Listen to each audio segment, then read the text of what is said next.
Hello and welcome to the Outcast. I'm your host HC, and with me is. Wolf. And by the time this goes up, happy Halloween, everyone. Hope you have happy holidays with a bunch of scares.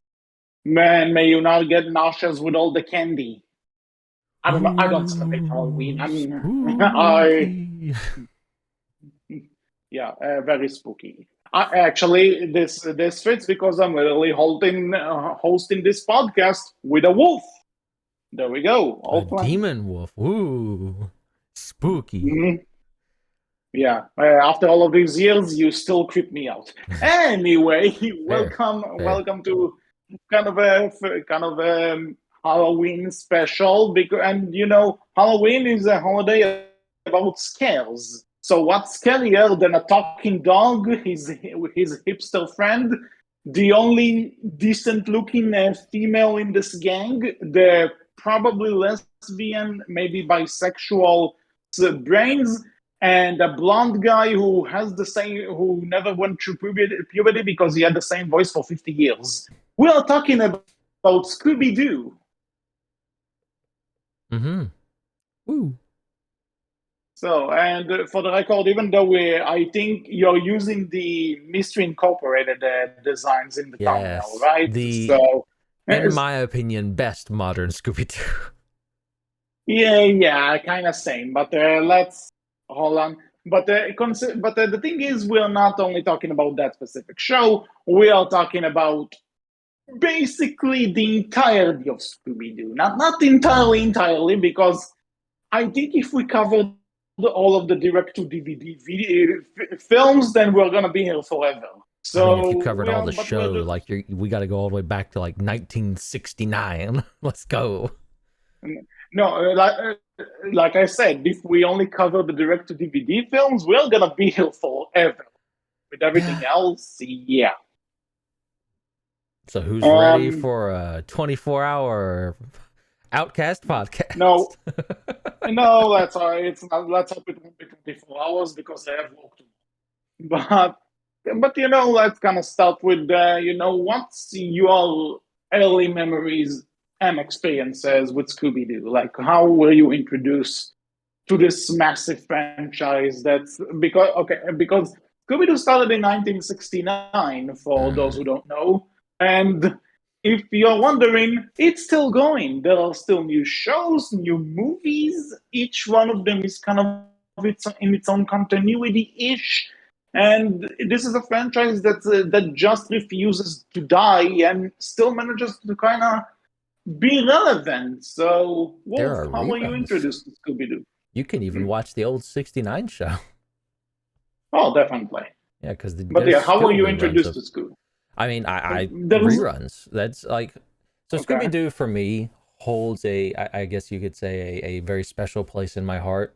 Like I'm very nostalgic for the show. I've always loved Scooby Doo because I mean I grew up on it as a young kid, right? But more importantly, right, I Mhm. would watch it with my mom, and we'd watch it more or less as a family, like me, my younger brother, my older sister, and mom. And then as you know, and even then, when we got older, it would still be a thing that I would watch with my mom from time to time because she loved Scooby Doo. It was one of her favorite things to watch around Halloween and just all year long, really, but especially Halloween. So Scooby Doo's always Mhm. like been that special thing for me, or as a family thing. But yeah, like the old reruns of Scooby Doo, Where Are You from like the 1969 show, or like when it ran through the 70s and all that.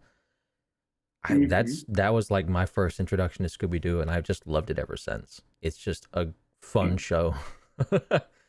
Mhm. Yeah, and like, how much did you manage to keep up with it as the years went on? Like, we'll get more into this. I've definitely watched a few movies. I think I've seen some of like there was the Scooby Doo when he was like younger show, right? When like A you had pup named Scooby yeah, Doo, Pup and yes. Scooby Doo. I've seen that. I've seen like some like a little bit of the Scooby Doo and Scrappy Doo show.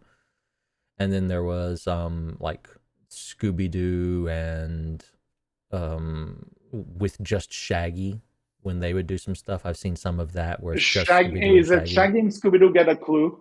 It might be that. Probably. Yeah, I think so. Mm. I'm trying to Oh, look I for have names and things to remember say. stuff. I Yes. have things to say about this one, and it's because I haven't seen it, And but then, we'll get you there. know, as I said before, I've seen Scooby-Doo Mystery Incorporated, some of the best, in my opinion, modern Scooby-Doo Yeah. stuff around so far. Like Mhm. one of the best Mhm. Scooby-Doo shows. And then, Mhm. you know, just a bunch of the Definitely. movies. And I'll admit it, the live action films, they have a special place in my heart. I kind of adore Oh, them. we'll They're great. we'll get to those. We'll get to those, but I love them too. We'll get there. They're not We'll good get there. movies, but I love them anyways. Who said they need to be good movies? They're fun as all hell. But again, we'll get there. Mm-hmm. So But yeah, basically, for Scooby-Doo, it's me, special for me. yeah. So I guess in a sense, my story is kind of similar to you, but it's also I have a lot. Like I watched reruns of Scooby Doo when it aired. But the thing for me is that Cartoon Network used to air here as like as it's as it aired for you guys in the US. Like Oh, it was cool. just whatever was in the US aired at the same time for us. And and the interesting thing about it was that there were no subtitles for me, so I wouldn't necessarily know what's going on. Like unless the show was dubbed in another channel, I wouldn't know. And so Scooby Doo for me was kind of this elusive show about a talking dog and a few people, I guess, solving mysteries and being afraid of monsters and stuff. But until a friend who knew English better than me got me into it, I didn't really know what was going on in that show. I would probably just stick on it as a background noise. So once I actually managed to get into it, thanks to my friend, my English got better, and that's how I'm able to kind of communicate with you right now. So Scooby Doo is also important for me in terms of expanding my language horizons, I suppose. And oh, look at this, another spooky thing. Our guest just joined us. Hi, Jaya. Hi. Thanks for having me on the Hi. podcast. Yeah, so thanks for joining us for this. And we are currently talking about our history with Scooby Doo. So I was just saying that thanks to Scooby Doo, my English got better. And it also launched me into a genre I really like, which is film noir and mysteries and stuff. So Scooby has a big place in my heart too. And I was a hipster for wanting to go see the movie when it premiered because no one in my class knew what I was talking about. So, Wolf kind of gave his history. Jaya, what's your experience with Scooby Doo? How were you introduced to him? Hello? Very Um, robotic. Very Jaya, robotic right you're now. coming in and out. All right. Oh, All right. My oh, apologies. I'm wait, a there we go. service. There we But go. Okay, basically, it's okay. I was introduced to Scooby Doo by my dad. Actually, he was very tech was happy for the time. No, you're breaking up again. If you need a few minutes to sort this, then take them. We'll be right here. Let me check the bars on here because I'm trying to avoid the dead zone. Mm-hmm. All right, is that better? Seems to be. Yes, we can. We'll see. That's just how it goes. Okay. Yeah. Okay. What I was saying was my dad was pretty tech savvy, and he ordered for television on series, and one thing happened to be Scooby Doo's Arabian Nights, which I asked if the shot and how trying to go. I really a lot because it was You're really breaking up. and I Do you want to take a few minutes? No rush on this. We'll carry on in the meantime. but all right, you guys carry on. I'm gonna wait until I'm out of the dead zone. No problem. Take your time. We'll be right So here. I'm doing this. Sure. Alrighty. Mhm. Okay. So so Wolf. Mm-hmm. We talked about our history with Scooby-Doo. So uh, one of the things I kind of want to ask is, what version would you consider like your Scooby-Doo? I guess it's gonna be Where Are You, the original? I mean, Where Are You? I definitely grew up with, but I think like if you're talking about something that came out during my time, and I kind of grew up with a bit more, I suppose. Maybe What's New Scooby Doo would be a bit more mine, like from my generation, Yeah, or for I yeah, I want to say either that or the live action movies were also kind of like my thing back then. those two. Keep in mind, when the first one came out, I was 9 years old, and when the sequel came out, I was 11. I was a dumb kid. I have excuses. But overall, I would say the weird thing about how Cartoon Network here used to air Scooby Doo is that they would just say Scooby Doo in like the program listing. It wouldn't specify, but it could be like either Scooby Doo, Where Are You? The new Scooby Doo movies, the Scooby Doo show, or Scooby Doo and Scrappy Doo. It could be an episode from each one of those shows. That would always be weird.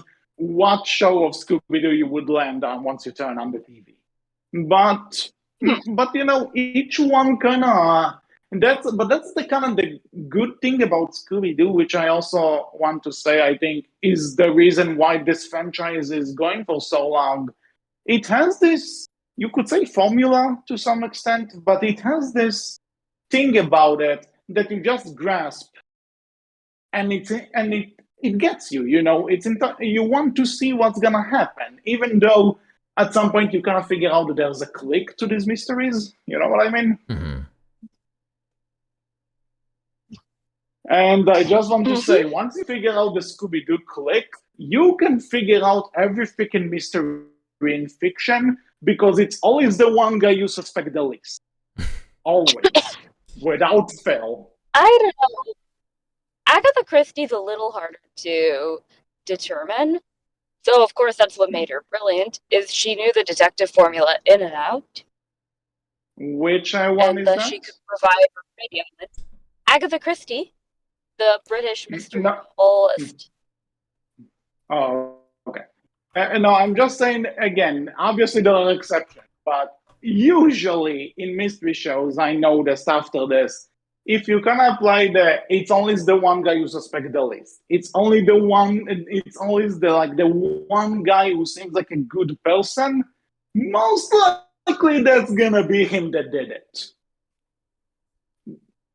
And considering Scooby-Doo originated in the 60s and 70s, that like you would probably not figure that out back then because stories weren't as evolved back then. So it was kind of a mind-boggling thing. But as the years go on, it's like, wait a minute, this person just shows up. He has a quirk. He's not he's not the one the gang usually suspects at first. It's him. Yep. But I mean, it But works for Scooby Doo. Scooby Doo doesn't need more than that, right? Because Right. that's no, that's what and, it and started Exactly. at. again, that's what I was saying, that again, it's a basic formula when you get to it, and at the same time, you can also kind of read it as it goes. But at the same time, there's a reason this franchise is still going on. There are still shows, there are still movies, there are even video games. It found something, and I think and I want to say it's the characters, even though they were kind of blank when the show started out. But there's something here that I'm not sure anyone really managed to grab, and I don't even think Hanna-Barbera managed to capture it, because Hanna-Barbera themselves made like 5 or 6 Scooby-Doo ripoffs during their heyday, and none of them match. Like there's just something about Scooby-Doo that stuck around. And say what you want, for a franchise to still be around for 50 years, that's damn impressive. It is. Agreed. And so just before Jaya, since Wolf and I gave kind of what's our quote unquote version of Scooby Doo, what would you consider your quintessential Scooby Doo thing? Like, what is the one that you think I grew up with this and this is kind of mine? I think it would probably be Scooby-Doo Arabian Nights because my dad had a thing where he would record stuff from television onto VCRs so that he wouldn't need the Mhm. VHSs. And as a result, there's a lot of random stuff on the various VHSs we can no longer use. But Scooby-Doo Arabian Yeah. Nights was one of them that the VCR happened to have most of the special on it. And people might lambast it for the animation and how low budget it is, as well as blatantly trying to rip off Disney. But I actually thought it was pretty decent in terms of the stories that Shaggy told while in disguise. For context, he and Scooby are hiding from a sultan after stealing his lunch, and Shaggy is posing as a harem girl telling stories to delay a wedding. So, So this is something I want to comment. I've seen that special once when I was a kid, and I hated it for one simple thing. Where's Scooby Doo in this Scooby Doo movie? oh, he's in it. He's just Yeah, not the major I know. focus. I know, but like then like they kind of retell Aladdin at some point. So it's like, so I'll watch Aladdin. Then they talk about Sinbad. So it's like, so I'll watch something with Sinbad. Give me my Scooby Doo. I want my dog going Scooby Dooby Doo. But maybe that's just me being a kid. That's more than fair, but that was the first thing I saw. And then when we went to India, that was when the Cartoon Network there, my we didn't have cable at home. My grandparents had to have Cartoon Network. So rather than socialize with Indian relatives, I found out that if Cartoon Network was playing all day long and it happened to have plenty of Scooby-Doo stuff, that's where I would be after we were traveling. All right. And so as a result, I have a lot of this. I associate Scooby-Doo with after school Saturday morning cartoons with the goofy campiness, as well as renting videos from rental stores that happen to have either the episodes or the movie specials. So it's basically for me, Scooby-Doo is the entertainment that comes after when you get a chance to wind down and relax. And obviously, you don't feel that way because everything is streaming now. But it is definitely different when you're turning something on and you see something familiar, like home. And I think that's again part of the magic of Scooby Doo that people just relate to it in this level that it's just kind of comforting for them, even if the product is not the best in terms of actual quality. Like people just watch Scooby Doo because it does them good. Like and again, it's really wholesome for a franchise to still do that all these years later. Like talking about this and just kind of sharing because we kind of either if we came into this through natural similar ways or not, we have this corner in our heart for this dog and his gang of humans. Indeed. Yeah, by the way, Scooby Doo is the main character. I don't care about like I like the other gang. It's fine. Okay, you know what? Let's get this out of the way now. Who's the member of the gang you like the least? Ooh, Scooby-Doo. I hate you. But are you serious? No, not at all. I don't know. That's a hard one to pick. I don't think I dislike any of them really. I think they're all fun in their own way. And I think so. It depends on the explanation. Because if the writing is you're just allowing them to be their goofy selves and not trying to impose drama on the cast, then I think it's fine. And AC and I disagree on this because one of my disagreements with Mystery Inc. is it tries to pair up Velma and Shaggy and pit Scooby against Velma. And for a lot of reasons, there's just a lot of nope to that for me, for one. Because Velma's type, at least if you're watching the DTVs and such, tends to lean more towards the intellectual guy who happens to be handsome. Hence, Tim Curry's character has a bit of chemistry with her in The Witch's Ghost. in watching Scooby-Doo, there's a nerd who causes some of the crimes who has a big crush on her. So it feels weird that they and Shaggy would try to have that dynamic. So I think it was ridiculous to manufacture this drama, especially with the dog. Like, it shouldn't even be an issue. I think what they were trying to do, you don't have to like it, but kind of the reasons I found it interesting, like, for one, at the very least, as far as I'm aware, I never finished Mystery Incorporated until the end because of the fucking hiatus that killed the mood. But like, I kind of just saw it as, for one, it was interesting to see them actually kind of exploring the relationships between the gang members, because you can just kind of assume they're friends in the previous versions, but I felt like in this show you really saw how much they do care for each other and how much they do like each other and everything. I'm not necessarily saying pair them up and ship them on the spot, but I found it interesting in the sense that it was supposed to be, the girlfriend against the best friend. Like, it was supposed to be this kind of dynamic. So I didn't hate it, but I'm with Jaya. For me, like, the weakest part of Mystery Incorporated was when they were doing, like, hey, let's do romance with the gang, any of the characters, and it was so weak, in my opinion. It just doesn't work for these characters in Scooby-Doo. Like, if you want to talk, like, the best romance in Scooby-Doo was, like, Shaggy and Scooby and that alien girl and the alien dog in that movie. Yeah. That was the best one. That's the only good one. Whenever you try and do anything with, like, Shaggy and Velma or Fred and Daphne, it just Fred and Daphne is like the weirdest for me, because everyone just kind of assumed they're together because they were the quote-unquote pretty people in the original. Like, I don't think the creators ever had the intention of shipping them, but then, like, later versions were just like, you know what, they're together. I mean, okay, it works, I guess, but it's kind of like, it just, I don't know, like, I've always... Fun fact, Freddie something Jr. and Sarah Michelle Gellar played Fred and Daphne in the live-action movies.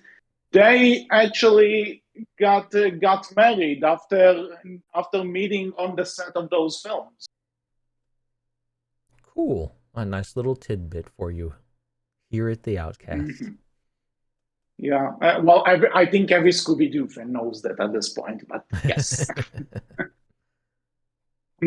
So on that note, if I'm going back to, like, a least favorite character, like, in the main gang, honestly, again, not that I hate him, I don't hate him, but I think Fred is my least favorite. As to why, I don't know. He's just he always was like, yeah, he's the leader. I get it, but. And all respect to Frank Walker for still voicing this character all those years later, but it's something about this guy who is just like your typical blonde guy, I suppose you could say. If I have to pick one, he's the only one that that until Mr. Incorporated came along and actually gave him something. He's the one that I'm like, okay, he's there, he's all right. Don't necessarily care. Which that's fair, because I think Fred's the character who people tend to push to the wayside a lot more for, say, Shaggy and Scooby or Daphne or even Velma. Whenever anyone does anything with honestly, those characters, it's those four that get the most, five that get the most, attention. This kind of leads me into Wolf, you mentioned earlier that you might have seen it. Jaya, if I recall, you haven't seen it. I also didn't. There's this show called Shaggy and Scooby-Doo Get a Clue. Now, I avoided that show. Very little of it, to be clear, just a bit, and it's been a long time. So here's the thing. I avoided that show for one reason: the theme song. The theme song is fucking awful, and and the fact that one of the lyrics is the guy going, "I'm gonna sing this song all day long," goes against any kind of convention, and the person should be arrested for this in case he does sing this song all day long, because that song is terrible. Now, I haven't actually sat down to watch the show, but I did find an hour and a half long review on YouTube, so I watched that in preparation. What the fuck is what I have to say. Because apparently Shaggy inherits his uncle's formula, and Scooby-Doo gets a different superpower in every episode, and they fight an actual supervillain. It was weird. But what I found interesting is that apparently the creator of the show said that, because What's in Scooby-Doo was the show before this. Yeah. And he apparently said that Warner Brothers were like, yeah, it's doing well, but people were just gonna say that, the new Scooby-Doo was just like the old Scooby-Doo. So they basically told them, take the Scooby-Doo, do whatever the hell you want with it.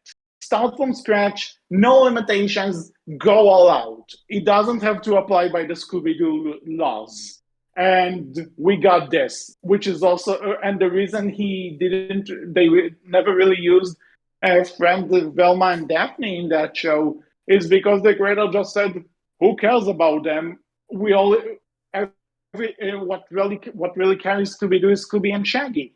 So let's just put them in the front center and ignore the other guys. So I'm wondering, what's your mindset behind this? Because I kind of like that he decided to take that risk, but it's also, I feel if you're gonna go with this, either go all the way or don't go that way at all. Don't kind of play this in the middle that it sometimes shows, they sometimes hear and sometimes don't. What do you think? I don't know. I mean, I would agree, right? If you're gonna go all out with it and do something totally different and silly and goofy, go all out, right? Like don't try and do anything halfway. Like do something that's really out there, because I think the out there stuff, well, some of it is bad and some of it doesn't, meet the bar. Some of it definitely surpasses it in its own unique ways, right? And I'll admit, I didn't hate what I remember of Shaggy and Scooby-Doo Get a Clue, but I don't think it's definitely not my favorite, right? Jaya, do you have any thoughts on the matter? I guess not. We'll come back to that later. So, Jaya's dead. I guess one thing, if I have to go over another thing, with the Scooby-Doo shows anyway, one I remember I tried watching and I didn't really like was Be Cool Scooby-Doo. That was the one which came after Mr. Incorporated. Yeah, I have not seen that one. It tries to be its own thing. It tries to do kind of like the What's New Scooby-Doo vibe. That again, it's a classic Scooby-Doo, 22 minutes each week. But it has its own art style and vibe, which is cool. But as far as I remember, basically imagine if they did Teen Titans Go with Scooby-Doo. That's really the best way I can describe it. Interesting. That's all. Okay, your lack of comment just shows that, yeah, maybe this isn't the best idea. It's basically what's it's basically just Scooby-Doo but in school, and it's okay. No, not school. Again, when I say Teen Titans Go, it's not necessarily a Teen Titans thing. I'm just saying that, it's but it's kind of in terms of the. I missed that part. Yeah, if it's like Teen Titans, but do you mean Teen Titans, the new Teen Titans, or Teen Titans the old? I said Teen Titans Go. Go, the bad one, the one that got a theatrical movie that was. I'll pass. Okay. So, I and after declined to this, we got. comment. I think the before this Velma cartoon, we'll get to in a bit. The latest version was Scooby-Doo and Guess Who, where in every episode there would be a guest character I've with also guest not watched that one, voices, and I've and never heard I've anything about it watched on. either. I've watched on. I managed to watch one episode of it, and that's the one with Batman, and I enjoyed that episode. Like it was a really good episode. It was really funny. And also Kevin Conroy voicing Batman and Mark Hamill voicing the Joker is always a good time. It Fair. is. Fair. Always. Mm-hmm. Yeah. Welcome back, Jaya, by the way. I was about to say, so what I was trying to say about Scooby-Doo, which I didn't get a clue, is I think we watched different shows. So the version I saw was the gang solving mysteries, but the animation is super terrible. So the gags are tight. Is there a chance you're confusing it with Be Cool Scooby-Doo? Yes, it's highly possible. Yes. Was it before or after Mystery Incorporated? It was after. So it's Be Cool Scooby-Doo. All right, Be Cool Scooby-Doo. But yeah, anyway. Again, like I said, it's the Teen Titans Go of Scooby-Doo. Make of it as you will. So Scooby-Doo and Guess Who is the one episode I saw with Batman was a good time. Another thing I know is that there's an episode where Jaleel White reprises Steve Urkel from Family Matters, and I want to point it out because he once said that if he ever does that character again, he wants people to shoot him. Maybe it's different because I want to reassure people that since then he was in DuckTales 2017, so he's okay. But talk about going on your road there for a paycheck. Hey, Lil White gotta eat. No, of course. I'm not saying he shouldn't, but still, it's funny looking back. So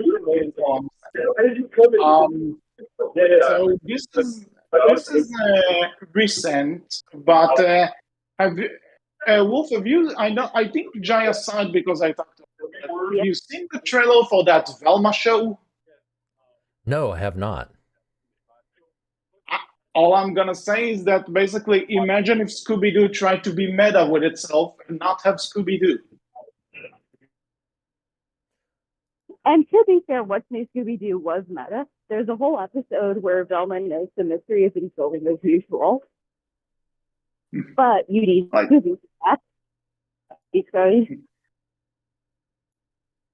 it's one of those. It's not. I'm not against Scooby-Doo being meta because there is stuff to make fun of. But when you advertise the first thing you see from the show is Velma texting a big corporation about how much a reboot they're doing to a classic show is a trigger in her. Yeah. Guys, I know you're making fun of the audience, and this is a thing that happens, but it also needs to be smart. But I think the other difference is that you gotta make sure if you're mocking these up here with love. Like the Animaniacs reboot has a hilarious reboot song talking about how Hollywood revives franchise, but they also acknowledge it's very hypocritical of them to say it. With them, I think even in the theme song, there's a point where they say that Rose will say we'll passe, but we did meta first. It's nice to make fun of yourself. I'm not against the idea, but when it's so blatantly aware that you're not matching up to what you're trying to do to your predecessors. That's at some point when does it stop being funny and when does it start being haha? See what we did there? Yep. So we kind of talked about the shows. What do you want to bring up first? The DVD movies or the theatrical movies? Well, I haven't seen the theatricals, so I'll be following your lead on those. I have seen a portion of the DVDs, and we saw Zombie Island together this week, and it was your first time watching it. Yeah, so since so you know what, let's talk about the direct-to-DVDs real quick. The first one of the direct-to-DVDs movies I've seen was Scooby-Doo and the Cyber Chase. Jaya, for you, it was Aloha Scooby-Doo? I mean, I saw Zombie Island first. And after that, I saw whatever was on Cartoon Network. So, in my case, it was based. I don't think I saw the one with the dragon, if that's the one you're referring to. So, the one I said I watched, the first one I watched was Cyber Chase. You've seen that one. Yeah, that one I definitely have seen. Wolf, what's your take on the DVD movies? I mean, all of them are good, I thought. Like, I've seen, oh man, I've seen some of the old ones, like Boo Brothers and Ghoul School and Reluctant Werewolf. And Ghoul School, I think I've seen. And I don't know if I ever saw Arabian Nights or not. I might have, but again, it's been a long time. But I've also seen Cyber Chase and Alien Invaders I mentioned earlier, Witch's Ghost, and then what's the name of the one where they're on the zombie island? What's the name of that one? I forget. Zombie Island. Oh, Zombie Island. Okay. Scooby-Doo on Zombie. Fair enough. And then I think I've also seen like Legend of the Vampire as well, and I've definitely, I don't know if you saw it, but I've seen it. I saw the Scooby-Doo and WWE crossover movie as well. I've seen that. I was about to mention. I've seen that. Like I don't remember how. I think I was babysitting my cousins, maybe. But I just remember that there was a point where one of the wrestlers, I forgot his name. There's a point and the wrestlers voice themselves for the record. So there's like a point where one of the wrestlers just go, Scooby-Doo, Scooby-Doo, Scooby-Doo, and I was laughing, and like whoever I was babysitting just was just looking at me like, the fuck, why is this funny to you? And it's like, you need to understand when you see WWE matches. And then you see those wrestlers going Scooby-Doo in the most legit way possible. It's hilarious. It's great. That does sound very strange. No, it's fair. Like it was fun. It was silly, and it probably wasn't a great movie, but again, fun and silly. So that's pretty much Scooby-Doo in a nutshell. I haven't seen it. But I know that there's one where they are basically teaming up with a bunch of celebrity chefs. And I was pissed to my core that there was no Gordon Ramsay in it. You didn't either. Like the same. Yeah, like you had one job, Scooby-Doo and whatever it was called. You had one job, and that was, god damn it, give me my Gordon Ramsay yelling at Scooby-Doo. Come on. Well, the Big Hero 6 couldn't get the real Gordon Ramsay, the cameo. Yeah, no, actually, Big Hero 6, the series did get Gordon Ramsay. It's the best. It's I want to say it's the best thing about the show, but the show was also good.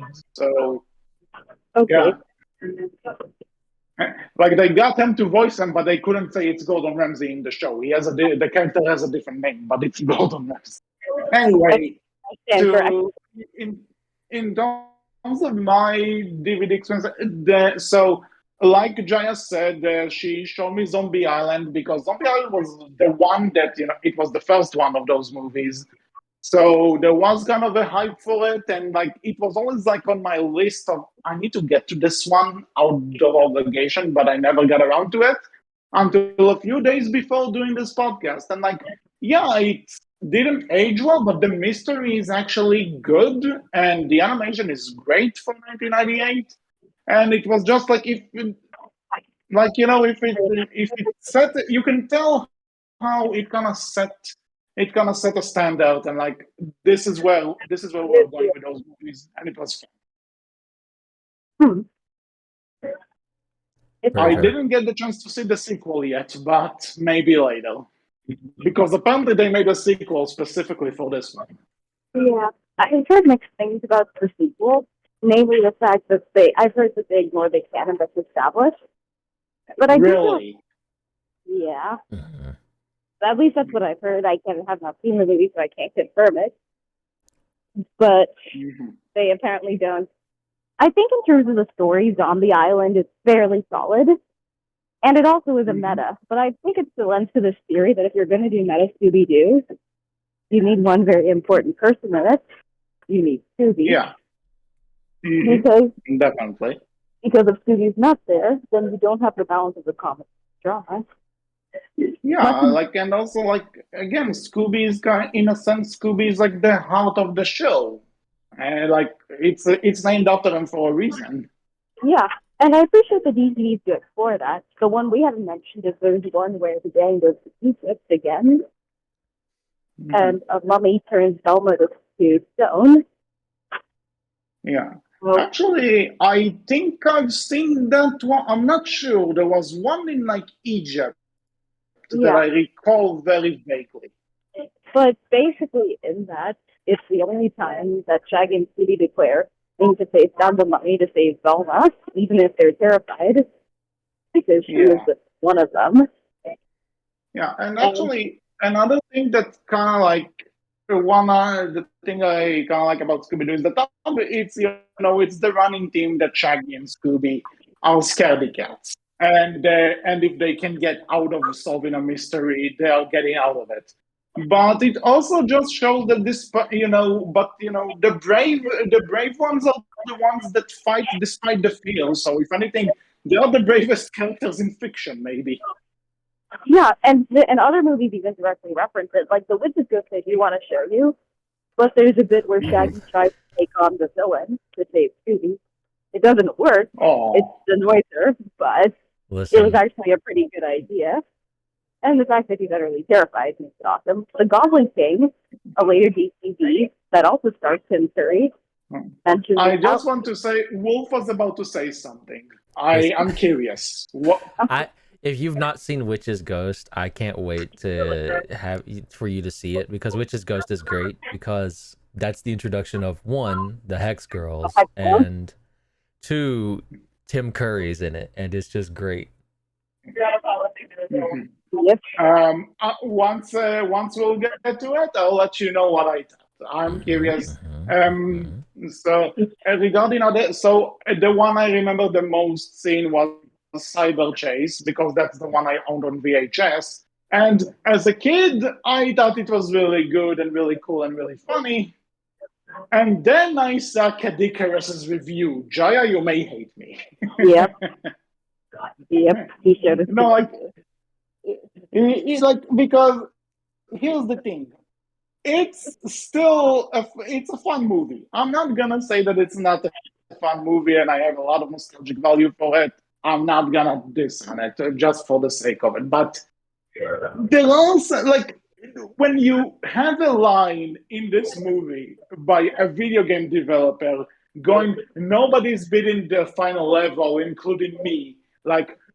You should probably not be a game designer if you can't beat the game you designed, you noob. Just saying. I can name someone who wasn't able to beat their own game. So, and there's videos. Is it the guy who made Spelunky? Yes. There's a video. Okay. Spelunky is one of the most addicting, frustrating games. And there's a video of Derek. But at the same time, Spelunky though is kind of different because it's randomized. There's no I'm going to assume that game is not randomized. So. Well, yeah, because I'm assuming you get to save stuff in the Cyber Chase game. So they being able to load the save points makes a difference, rather than starting over and over and over again. Yeah. So I digress. But I'm just wondering. Wolf, have you seen Cyber Chase? Or do you have no idea? Oh yeah, I've seen Cyber Chase. What are your just about everything Scooby-Doo, I've seen it, my man. And I liked it. It was fun. It wasn't again, it's not my favorite Scooby-Doo animated film or direct-to-video film, but it's definitely one of the better ones, I would say. Yeah, Witch's Ghost is always going to be the one for me. And Goblin King for a similar reason. So that one's a little unusual in that there isn't a mystery to solve. Because the Goblin King is about how Scooby accidentally antagonized a stage magician because he doesn't allow dogs into the show. And basically, he steals a real fairy's magic and decides to use it to both get revenge on the gang and also to go mad with power. And so Shaggy and Scooby, because they caused the situation, are basically volunteered to stop it. Because the Goblin King prefers to exchange his magic staff for the fairy that was kidnapped. And they're told by a shop owner turned into a rabbit that they have to make sure this exchange doesn't happen. So they go on a madcap adventure through the Fae, including a very hilarious musical number I shared with HC. It sounds super fun. It is. Like, my only nitpick is Zelda. I'll definitely want to watch it, but for the sake of not kind of recapping it for now, let's move on to the theatrical films because there's things to talk about. So, by the way, by theatrical films, I know they're not theatrical, but I'm counting in the two prequel movies. And I guess Daphne, Velma and Daphne, even though I haven't seen it. So, anyway, first movie, 2002, live-action Scooby-Doo movie. What are your thoughts initially when it comes out? Jaya, since you haven't seen the movie, what do you think? So what I know, I think it was a little obvious that it was not going to be a typical Scooby-Doo installment. And I can't believe that Linda Cardellini played Alma, because she doesn't have any Wendy vibes from Gravity Falls at all. Yeah, well, that was way before that, so... But you get what I mean. Like, she's a bit more like Chutney from Legally Blonde, the character she plays on it. And it's just unreal because, I don't know, for me, it never really grabbed me because I have a specific image of Scooby in my head of the slapstick. Well, there is slapstick in the movies, but I don't know if it translates well to live action. But I granted I haven't seen it. Do some don't. It's debatable. Yeah, I mean, maybe I would feel better if they'd actually brought a Great Dane on set and they tried getting a deck like Scooby, because that at least makes the behind the scenes fun. Like if the behind the scenes that I saw on the DVD, they had the voice actor for Scooby on set providing the lines for the actors, but there was probably just an indicator of where he was going to be once they put him in. Right, but a lot didn't have any real doggos on it. Like Cujo, no, but at the same time, I wouldn't want to put an actual Great Dane through all of those things. I don't know about you. Peter would hate this movie, but well, I'm sure they Cujo. They had a bunch of Saint Bernards and the Rottweiler, and the dogs were having so much fun they couldn't be scary because it's playtime. Well, in Cujo though, but the dogs are not required to do much. Scooby-Doo, you can't really have a real dog riding like a minivan. You can't have a real dog, do all of that stuff that Scooby-Doo needs to do. So you need to improvise. But regardless. Well, I would pay to see that if someone puts their so you and I, you know what? I'll need to show it to you one day, but we'll get to it. Wolf, you and I kind of said earlier, we love this movie. We know but we love it. Oh, I mean, it has the dumbest twist villain ending at the end. The first one does. We're doing this. Shit. But I still love it so much. But also, it's so dumb, but it fits so well because, I mean, I don't want to spoil it for Jaya. So I'm not going to say. I know who it is. You know who it is. Okay. It's so great that it's everyone hates Scrappy-Doo. Yes, because we do all hate Scrappy-Doo. But at the same time, it's so dumb. Listen. One fun fact. You're in Scrappy-Doo denial is what you're in. One thing I'll say, the Ron Atkinson, the character he plays, who ends up being the park owner who Scrappy-Doo kind of makes like robot clone of and everything. And this guy was supposed to be played by Tim Curry. But when Tim Curry found out Scrappy-Doo is in the movie, he backed out because he hates Scrappy. Tim Curry, you coward. Why does everyone hate Scrappy? Like, it wasn't his fault how he was treated.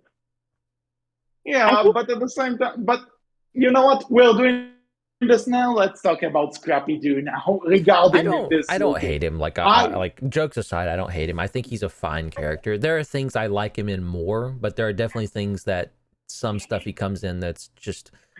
I think I'll tell you what. One, I think it's just this thing that when a show is kind of starting to lose steam and everything, so you need to add a new character to spice things up. So he wasn't only that, but he was also a kid character, and usually kid characters in those kind of shows are never the faves. So I think he was.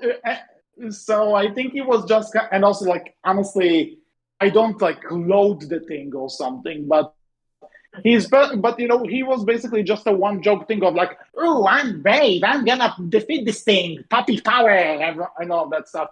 And yet Shaggy and Scooby had to save his ass every time he was on screen. So it's like so you can't. So it's like you can't have your cake and eat it too. You can't make him brave, but then the two cowards need to save him every time. I guess so. I think the only thing I annoyed is the same way. It's why I don't believe she relates Fred, Velma, and Shaggy. And Fred, Velma, and Daphne, because you have Scooby and Shaggy, but they are the daily characters.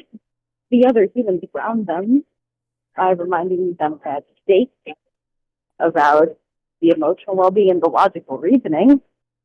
Because there are and the problem is, it could be that the original Scrappy-Doo show had numerous episodes where it was the Shaggy, Scooby, and Scrappy, and some were this was around the time really that Fred and Velma, especially because there was a show where where Daphne was part of the gang, but Velma and Fred weren't around. Yeah, that was so I think they were gonna just new Scooby-Doo and Scrappy-Doo show, and that was kind of like Scrappy-Doo's second big appearance, where he was kind of like more of a main feature.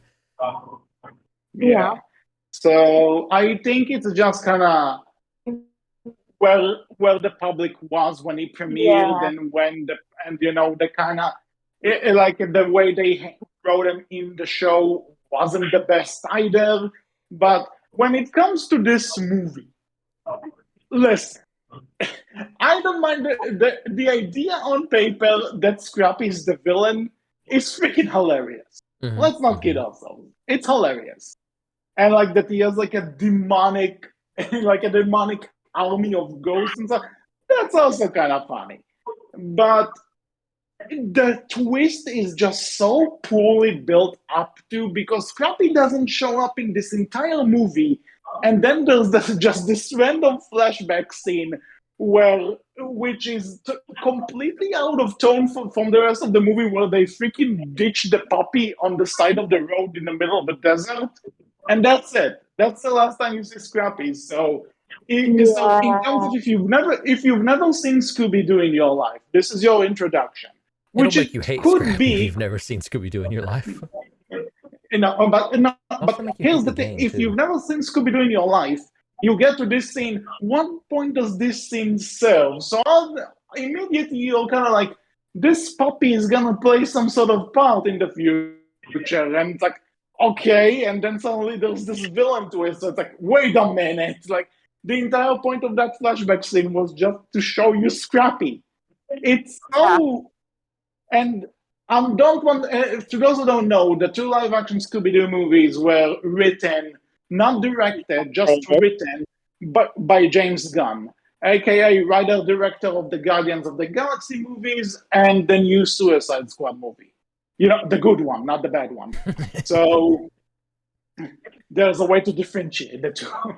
So obviously, a very talented guy, a very funny guy. You can see his joke coming out. And the other thing about this particular movie is that it was initially supposed to be an R-rated movie, then turned down to PG-13, and then they tone it down again.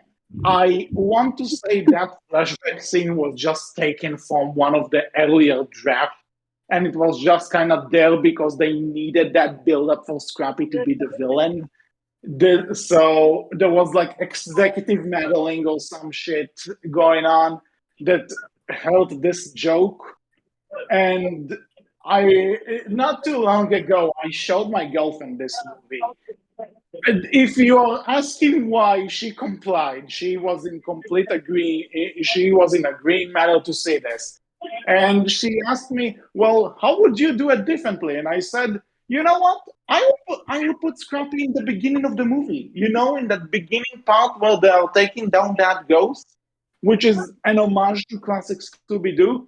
Put Scrappy there, and have kind of when the gang breaks up, have them like be like the last one being ditched out. He wants to get his revenge. There, the twist is better now. Because if you are a fan, you just gonna figure out, oh, okay, it was just a gag. It doesn't matter.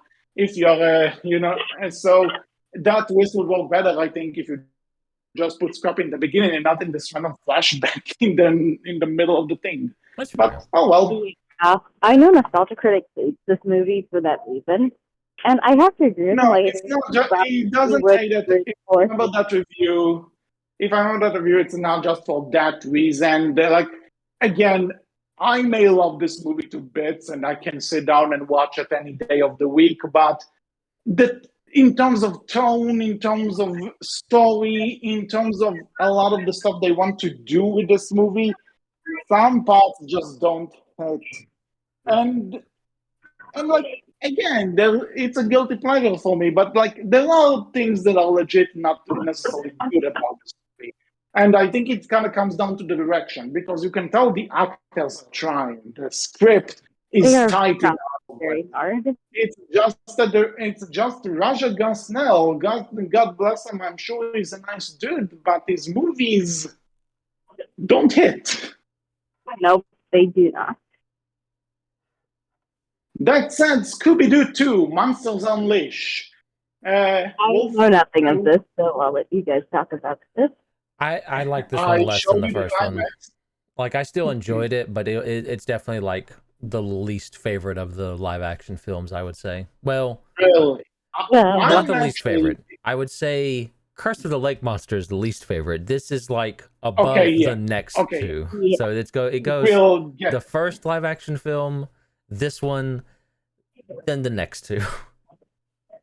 We'll get to those in a bit, but if from those two, I actually like two more personally. Really? But the reason I think that, like, for one, I think it like kind of embraces the cartoon origins a bit more, and because they already had a tone they were aiming for, like they didn't have to decide, let's make it R-rated, now let's make it PG-13, now let's make it this. Because they were already settled on a tone, it allows the movie to be much more cohesive and much more coherent. And I appreciate it for that. It's still not the best directed movie, but it's like some of the brilliance in James Gunn's writing shines through in that one for me. Also, Seth Green is in it for whatever reason.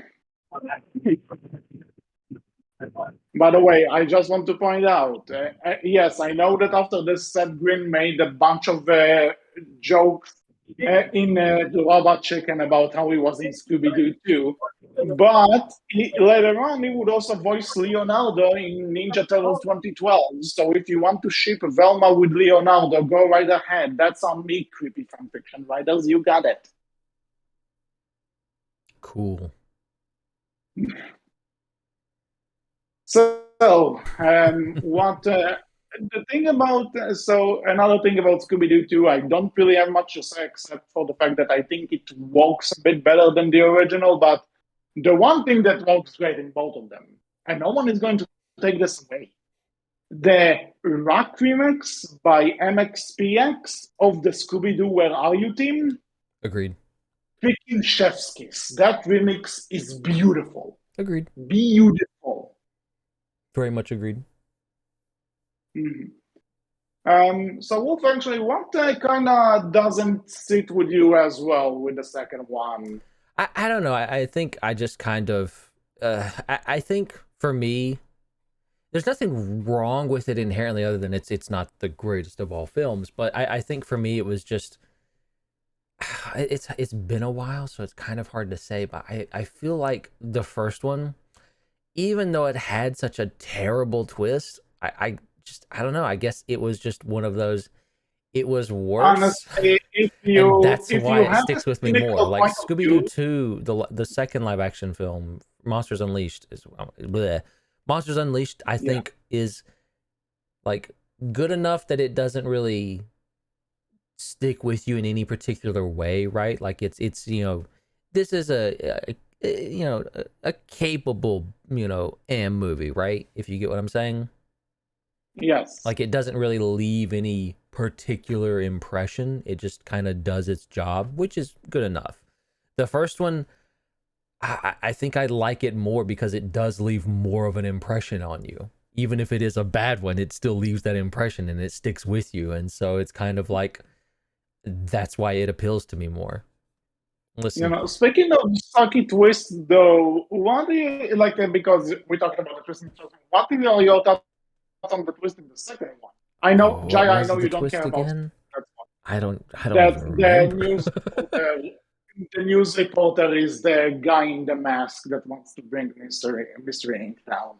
Oh, hold on. Say again though. There's the news reporter who Oh yes, the constantly news. tries Yes, that was dumb. That was just dumb. because a lot of like people who are like cynical were like they wouldn't cast this actress if she didn't have like a big role to play. They wouldn't like waste her on like a news reporter. And so it's like, yeah, she did it. Whatever's going on, she's the one. She did it. Um, but the one thing I will say though, again, just to show that James Gunn does have that like only only he can take the line Scooby-Doo and turn it into a badass comeback at a villain. Only he can do it.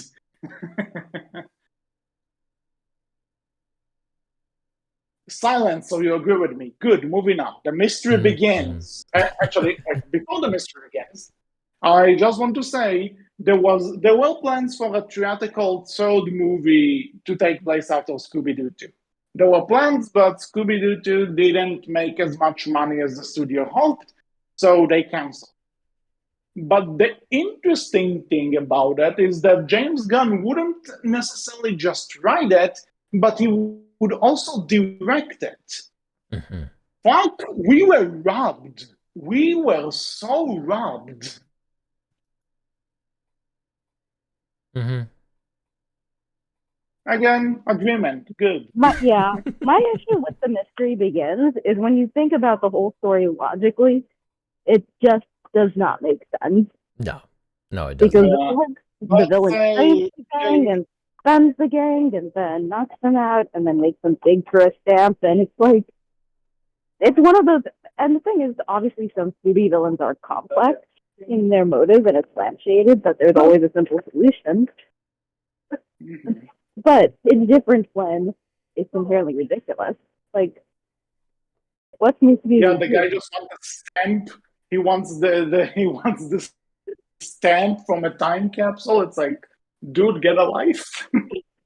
Yeah. You can see, right? You can see like there was something that was going to be there that could have been good, but yeah, it just falls apart pretty hard after a certain point. The other thing for me is that they claim that that it's supposed to be a prequel, specifically for the theatrical movies. Like it's supposed to be a prequel to those.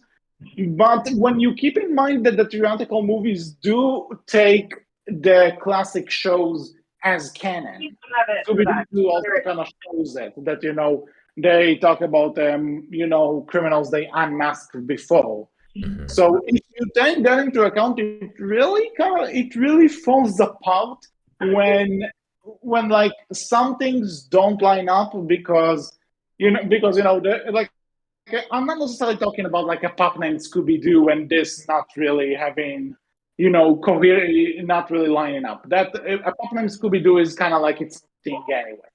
But in Scooby-Doo 2, you get a flashback scene which shows the characters when they were younger, and like that doesn't. You can argue it's when they're older and everything, but it still doesn't necessarily add up. And also in Scooby-Doo, they say, "Oh, the Black Knight ghost is the first ghost we unmasked," and it's like, yeah. So like you could make the argument, "Oh, that Phantom thing from the Mr. Begins, they probably don't count it because they didn't have this Mystery Inc. moniker yet." But it's also, did you really think this through?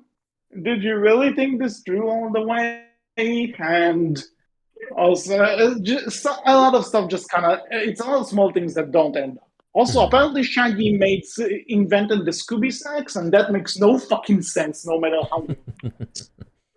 Yeah, I think it makes more sense than what used to be where they visit the Scooby snack. So they visit the Scooby snack factory, and Shaggy, the Scooby snacks come to life and attack them. Like that makes more sense. By the way, since you mentioned, I forgot to say that in both Scooby-Doo 1 and 2, the movies, there's a song by Simple Plan at some point in the movie. And Simple Plan will go on to do the What's New Scooby-Doo theme song, which is the best Scooby-Doo theme song. Come at me. Yeah, I don't think anyone's going to argue with that. And Simple Plan themselves are more that always, there are multiple videos of them doing it at concerts, and almost always the audience joins in. Yeah, because they know their audience. Of course they're gonna. At some point, they probably figured out a lot of people discover them through that song. So, yeah, and there's a whole episode where they're being chased by an invisible bandit. Yeah, that I remember. That was funny.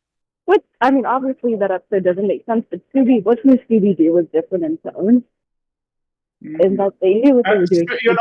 Going back, I just remembered, I don't remember the specifics, but there was an episode of What's New Scooby-Doo, I just remembered, where they're like in a desert because like the water disappeared and they need to find out what happened to the water.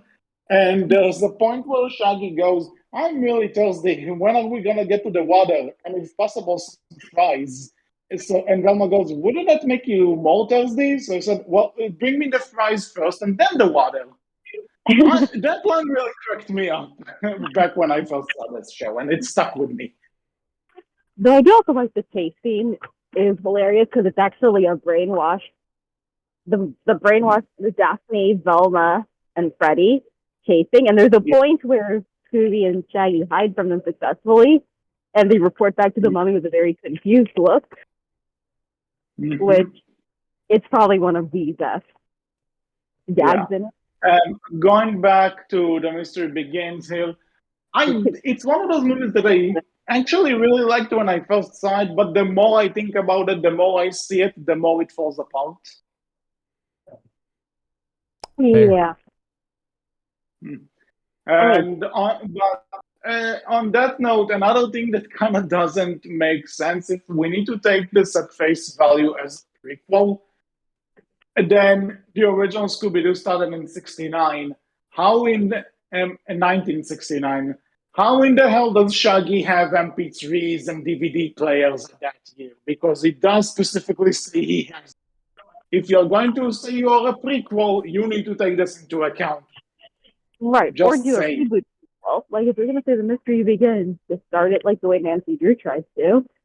Like acknowledge. Like acknowledge that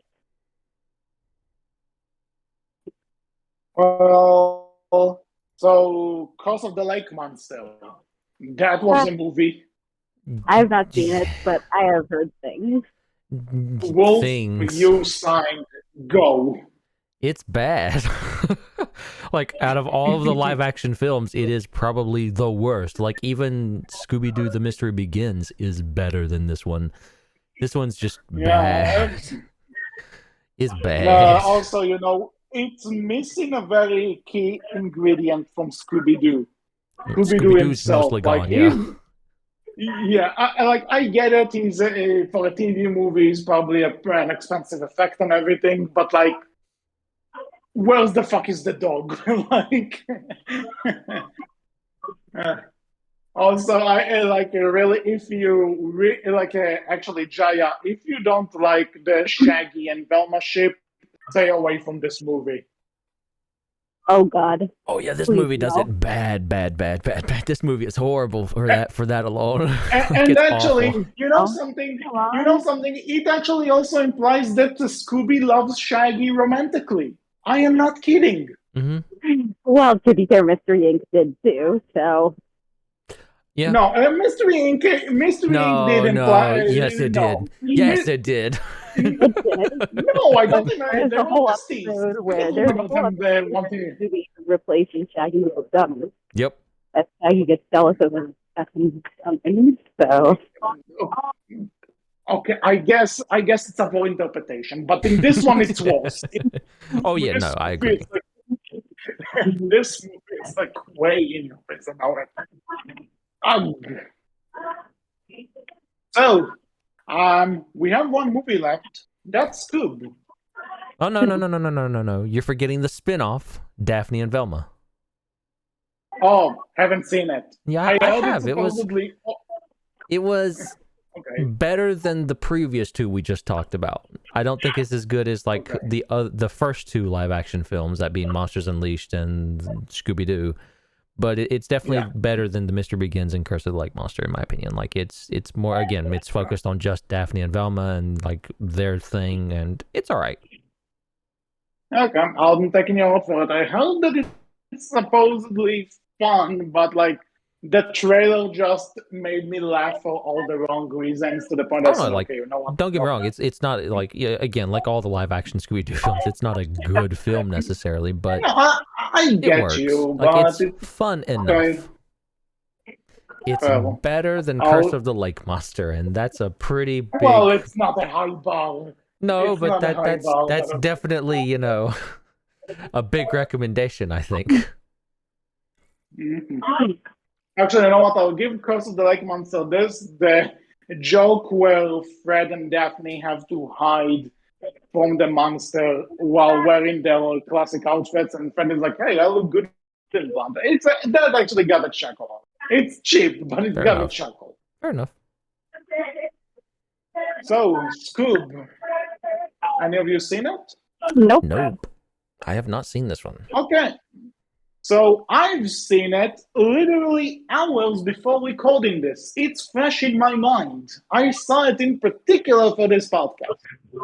And the verdict is, it's all right. Yeah. That's what I expected. Okay, all right, it's fine, considering... I'll say this. It's all right, but it's also... how do I say this? Okay. Imagine Spider-Man Into the Spider-Verse, but they just forgot that the movie is about Miles Morales for us. I mean, you could argue when you meet Peter B. Parker that the movie becomes about him as much as it becomes about Miles. But anyway. Yeah, but you can tell that Peter B. is like a character in Miles' story. The story focuses around Miles. Still, Miles is still the main character. You know what a better example is? Imagine if you watch the first Iron Man movie, and like after 20 minutes, you just start watching the Avengers. Okay. Mind, I would not mind either. I'll say this. It's a fun movie if you like Scooby-Doo, and hell, if you even like just Hanna-Barbera cartoons in general, you're going to like this. You're going to have a good time. But it's also unfocused because again, once the other Hanna-Barbera characters come in, that's when the story loses itself completely. and like at the end you're like, all right, it's a Scooby-Doo movie at heart, right? I forgot about that. Oops. And the funny thing is that I was kind of doing a checkup, and like it apparently started like either the director or the writer or someone said that it started out as a simple Hanna-Barbera Avengers type movie, but at some point they just realized they were having too much fun with the Scooby and Shaggy dynamic that they wanted to focus on that. So it's like, okay, cool that that you found the heart of your movie, but it still feels like that Avengers movie that they wanted to make is still in there because the Shaggy and Scooby stuff just goes away at some point, and it's not clashing. You can tell when it's switching from one to the other. So that's my quick view of Scoob. I would recommend checking it out, but keep in mind it's not tonally coherent. Also, something about Frank Walker being brought back to voice Scooby, but not Fred. Fair. That's a big.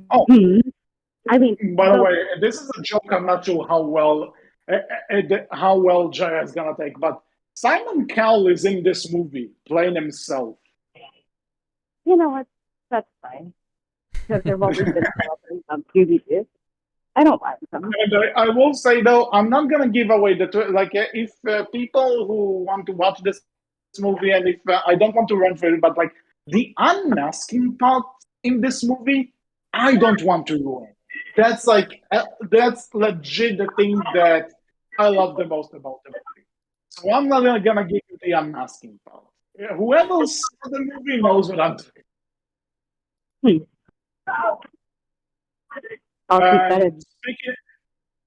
Okay, now this is a really good thing. I'm just gonna leave it vague, and I'm not gonna say how it's resolved or what, but never thought I'd see the day where someone tries to do the How to Train Your Dragon 3 ending with Shaggy and Scooby. No. Just and throw the underworld in there. Why? Just why? Like I said, they want to do an Avengers movie, and somehow we have this. They couldn't have done Into the Scooby-Verse instead. Can we? Again, it's not really. It's more into the Hanna-Barbera universe, and they forgot that Shaggy and Scooby's friendship is supposed to be the emotional core of the movie. But again, I'd say it's a fun movie. Give it a watch. Take it or leave it for its fun. Fair enough. Okay. So we kind of talked about everything, I suppose. I guess, again, like we said at the beginning, from the ups and downs of this franchise, the good stuff, the bad stuff, the mid stuff, the weird stuff, Scooby-Doo is one of those franchises that will probably just keep going, and whenever we watch all the shows or the movies or whatever, it's gonna remain a thing that we'll always probably come back to talk about. And I'm cool with that. I'm cool with Scooby staying around. Basically, what we're saying is future Scooby-Doo Mystery Incorporated Outcast in the future. You know something? I'd be down for doing that. I'll need to finish season 2, which I'm planning on doing soon. So maybe we'll get to it. 'Tis the season, folks. I'll do the Girls episode because I actually do think that was very well done. Mm-hmm. But yeah, actually, there was an episode of Mystery Incorporated which was basically a Saw parody. See that for Halloween. Yeah. But I do think the reason why Scooby-Doo endures and why, say, another franchise like Tom and Jerry hasn't is you can have bad Scooby-Doo movies, but none of them are so bad that they'll kill the franchise. There will never be something sorry, because there's one bad Scooby-Doo movie, you're like, fine, we'll go back to another one we loved as a kid or that we saw in college. I think it's also that because as someone who also loves Tom and and Jerry, right? Not to this, but I think Scooby-Doo has more to do with its formula that's story worthy, right? Because the magic of Tom and Jerry is that it's 5 to 6 minutes, you're done. There's no dialogue, there's no big stakes. It's a little game of cat and mouse. So when you need to turn this into a feature, you run into problems because you can't do an hour and a half of just that. And that's what people felt, and they felt twice spectacularly. In both I think it was in both 92 and 2021. Or was it 2020? I don't remember. The Tom and Jerry actually aren't bad. Like, they're actually very entertaining. Yeah, but that's the thing, though. Like, I think, like, there was actually Tom and Jerry in the Magic Ring, which I remember owning and really liking.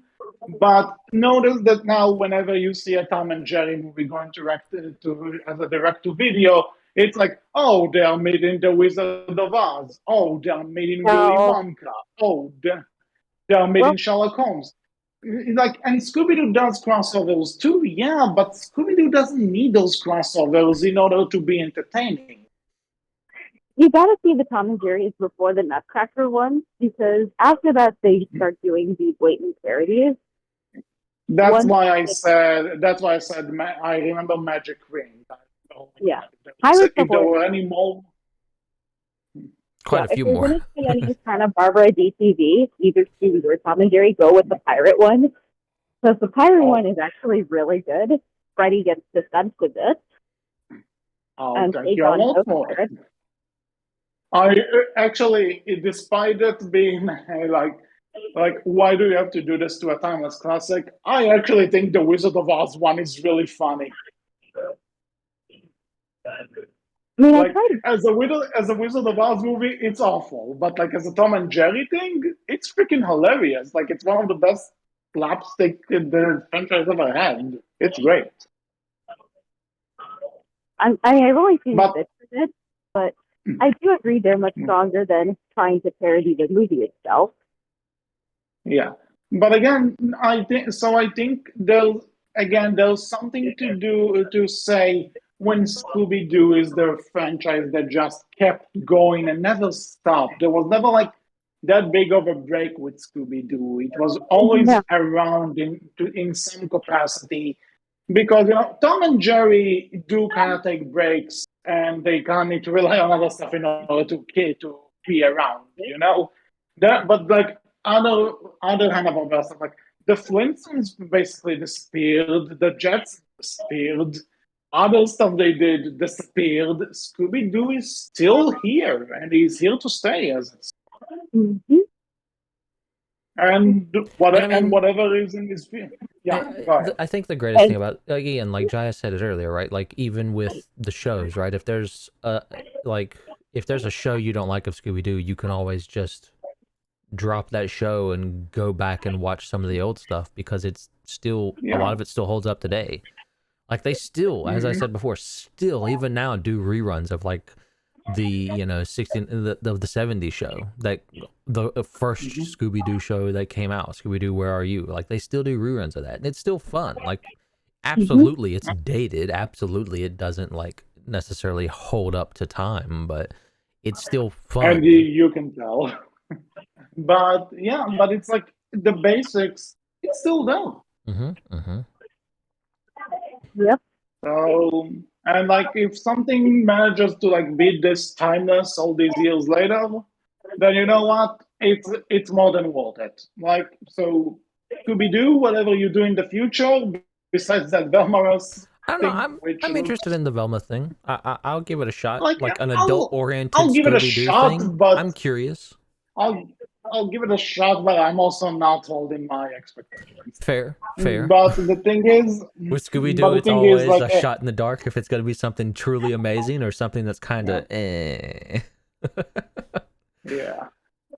So before we close, I just want to say that one of my biggest gripes with doing this podcast, I think it was more Berkcast, that we don't record pre-show conversations sometimes, because I remember once, I don't remember the context, Wolf, maybe you do, but I just kind of managed to do a really good Shaggy impression, which I was never able to recreate since then.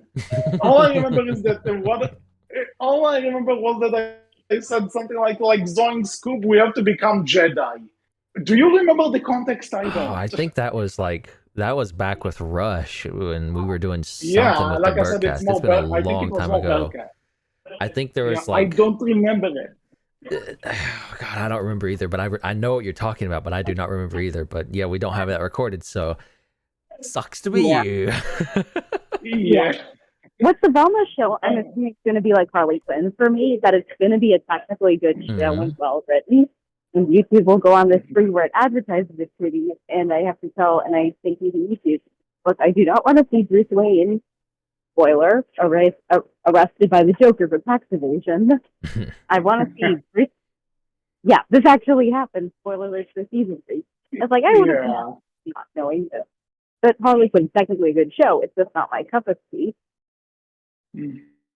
So actually, it reminds me that someone on my Facebook just posted like on a bootleg of one of the Batman animated movies. Somebody said that Batman fights Spider-Man in that movie, and I'm like, the fuck are you on? So I don't know why. Like, imagine if something like that happened in the Harley Quinn show. But anyway, so I guess we're done with Scooby-Doo. Like, we don't have much to say. I will say, if you want to see one of the genius things that is in Scooby-Doo, there's a DTV where Scooby tries to quit mystery comedies and go into serious acting. And Shaggy helps prepare film reels as an achiever man, as a magician, as a boat captain, and so forth.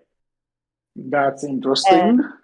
But in the end, all the fans and the rest of the gang hold time think that they need him to be their Scooby, to be the goofy dog that solves mysteries.